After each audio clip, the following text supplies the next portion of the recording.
June 1881, Monday afternoon. The 2 p.m. train from London Bridge pulls into Preston Park Station, just outside Brighton, right on schedule. A ticket collector is doing his rounds, routine stuff, when a man comes stumbling out of a first-class carriage. He's waving his arms, shouting for help, covered in blood. His story? He was attacked, on the train, by 2 men, violent, unprovoked, completely without warning, set upon him somewhere between London and Brighton. There was a struggle. He barely escaped with his life. Very dramatic, very distressing, very convincing. What nobody knew yet was that a 70-year-old passenger lay dead somewhere beside the railway line. Shot, stabbed, robbed of his most expensive belongings, including a gold watch.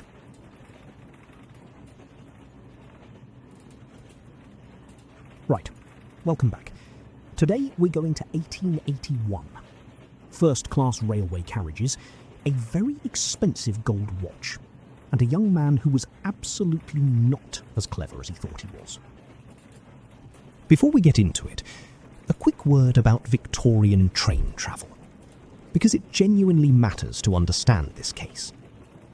By 1881, the railways had completely transformed England.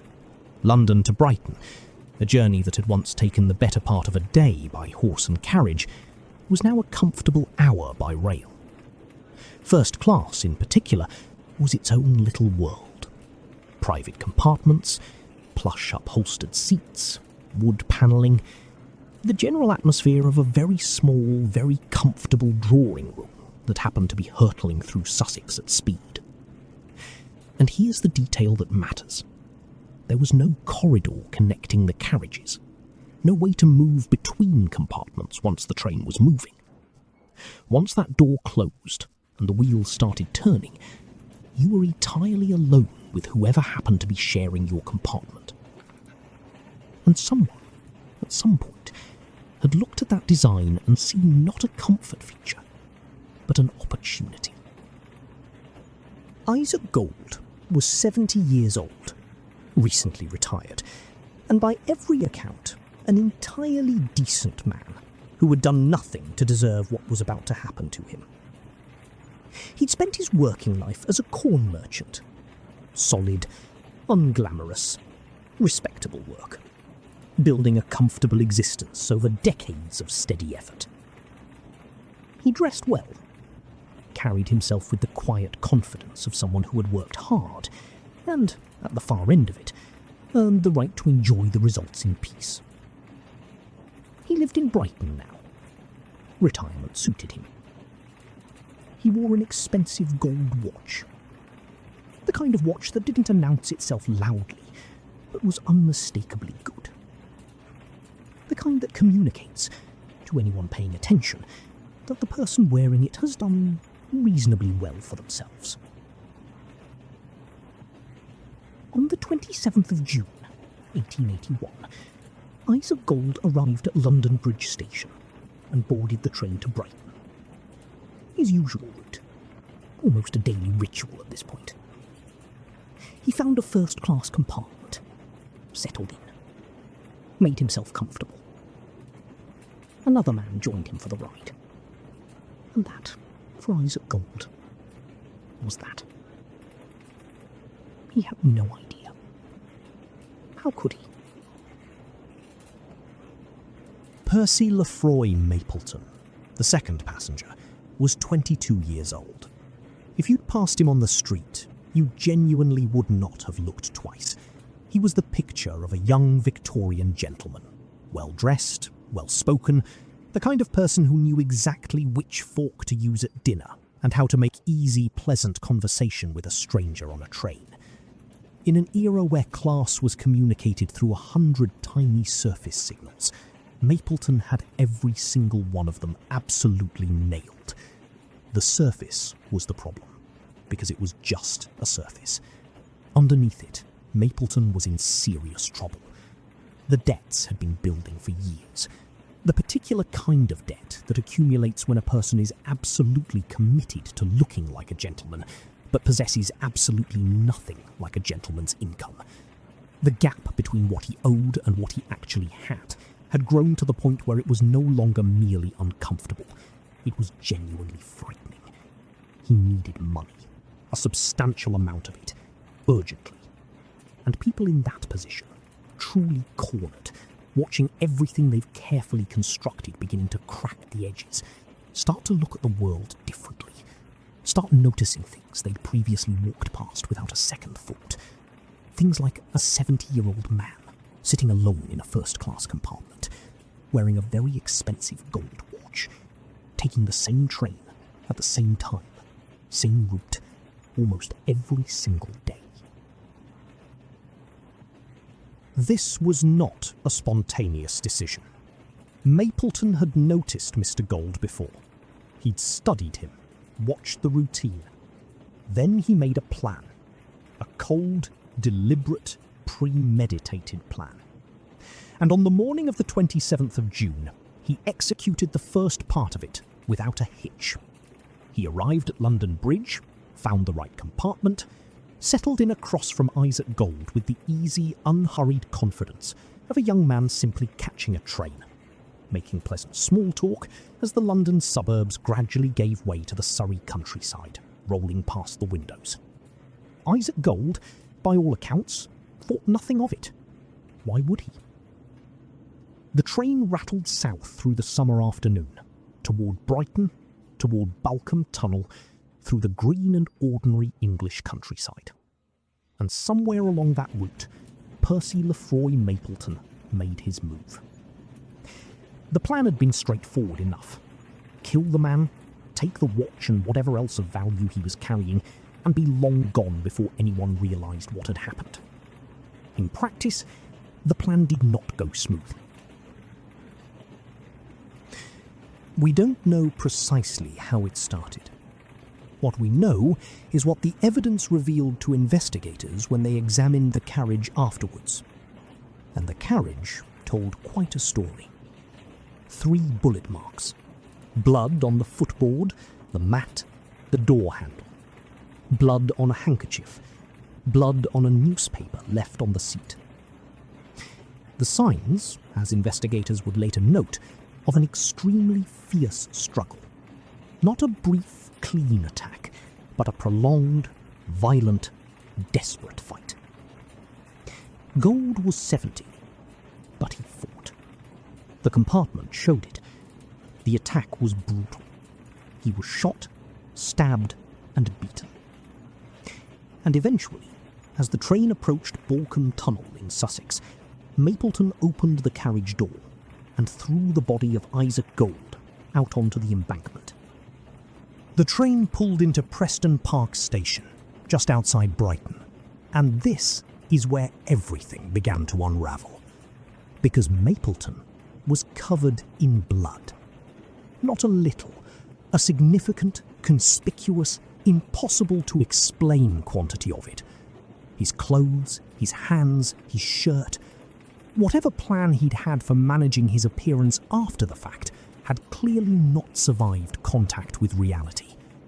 He stumbled from the carriage, started shouting for help, flagged down the ticket collector, delivered his story, the attack, the 2 men, the struggle, the desperate jump from the moving train, with what he presumably hoped was convincing urgency. The ticket collector listened. When he looked down, he noticed a golden watch chain hanging from the boot. Mapleton explained this away. He'd put it there for safety during the struggle, obviously. He was then escorted to the local police station to make a formal statement, then to the county hospital to have his injuries treated. At the hospital, the doctor wanted to keep him in. Mapleton insisted he had to return to London. Important engagement, couldn't possibly stay. He'd just arrived in Brighton, having claimed he'd barely survived a violent attack, and he was already trying to leave. The police were uneasy. Not uneasy enough, as it turned out, but uneasy. They arranged for a detective named George Holmes Holmes to accompany him back to London on the next train, with instructions to keep him in sight. While Mapleton and Holmes were on the train back to London, the line between Brighton and London was being searched. In Balcombe Tunnel, railway staff found the body of an elderly man. He'd been shot, stabbed, and robbed of everything he was carrying. He was identified as Issag Gold, retired corn merchant, Brighton resident, 70 years old, on his usual train home. The news was telegraphed along the line immediately. The station master at Three Bridges passed it to Holmes directly. Holmes also received a telegram from Brighton: "Do not let Lefroy out of your sight." Holmes looked at his travelling companion. His travelling companion looked out of the window, entirely composed. By the time they reached Wallington in Surrey, Mapleton had begun complaining that he desperately needed to change his clothes, understandably, given that they were soaked in another man's blood, and persuaded Holmes to accompany him to a relative's boarding house nearby. Holmes waited outside for a long time. Eventually, it became apparent that Percy Lefroy Mapleton had walked out of the back of the boarding house and was nowhere to be found. Interesting. A nationwide search was launched immediately.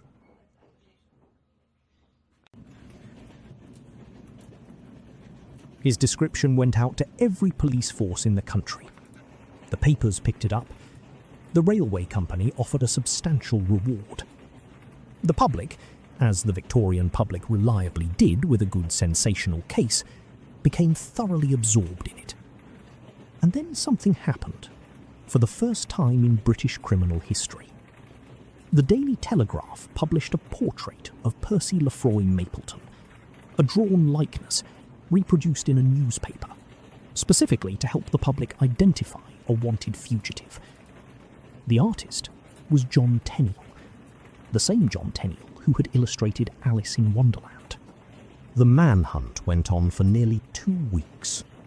Mapleton, meanwhile, had gone to ground at a house on Smith Street in Stepney, keeping his blinds down all day, going out only after dark, living on whatever he'd managed to scrape together. On the 8th of July, 11 days after the murder, police found him. Blood-stained clothing in his room, a revolver, evidence that he'd been passing counterfeit coins, and of course, the watch. The watch that had started all of this. The evidence against him was, at this point, not so much overwhelming as exhaustive. The trial at the Old Bailey was, to put it as generously as possible, not Percy Lefroy Mapleton's finest hour. He maintained his innocence, stuck to his story, the 2 men, the struggle, the complete innocence of a young gentleman who happened to be in entirely the wrong place at the wrong time. He refined it, elaborated it, added details.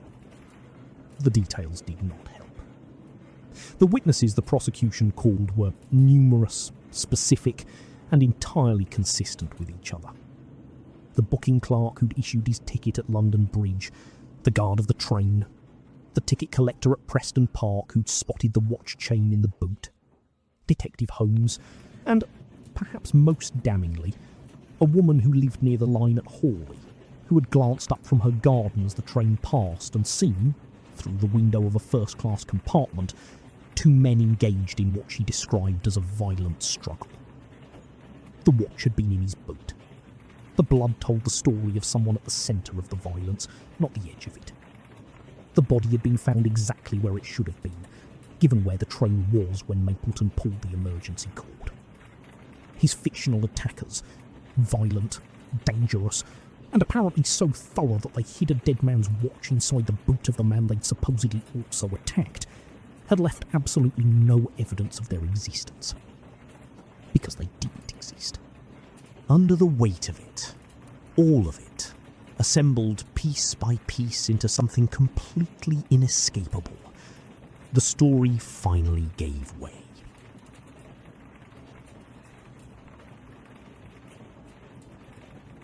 The debts were real, worse than anyone had known. He'd stopped being able to imagine a legitimate path out of them a long time ago. To Mapleton, a 70-year-old man on his usual train home had become something else entirely. A solution to his debts. The jury did not take long. Guilty. Death. On the 29th of November 1881, 5 months after stepping off that train at Preston Park, covered in blood and spinning a story about 2 mysterious attackers, Percy Lefroy Mapleton was executed at Lewes Prison. He was 22 years old. Victorian justice, whatever its many other flaws, did not keep people waiting.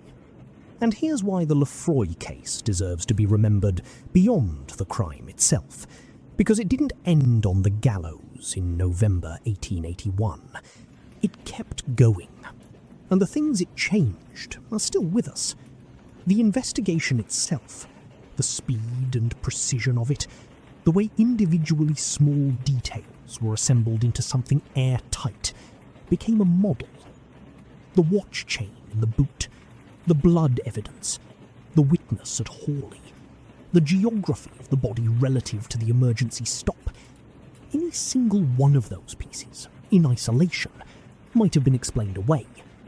Together, they were a wall.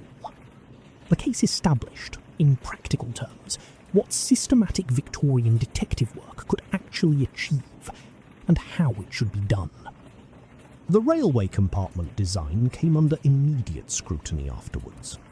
Those beautiful, private, unconnected first-class carriages, so comfortable, so discreet, were reconsidered. Safety improvements followed. Communication systems between carriages. Design changes that acknowledged, finally, that complete privacy and complete isolation were not entirely the same thing, and one of them was rather more dangerous than the other. And then there's the Daily Telegraph and John Tenniel's portrait, the first time a wanted man's face was published in a British newspaper to assist in his capture. One case, one decision by one newspaper editor, and from that moment, the wanted poster, the published image of a fugitive, circulated to the public, became a permanent feature of criminal investigation. You can draw a straight line from Percy Lefroy Mapleton's face in the Daily Telegraph in 1881 to every CCTV still, every photo fit, every mugshot ever released to the press. The principle is identical. The technology changed. The idea didn't. A 70-year-old man with a gold watch on his usual train to Brighton. And the world, in several small but permanent ways, is different because of what happened to him. Right. That's the Lefroy case. Thank you for travelling with me. I'll see you on the next journey into Victorian Britain. See you next time.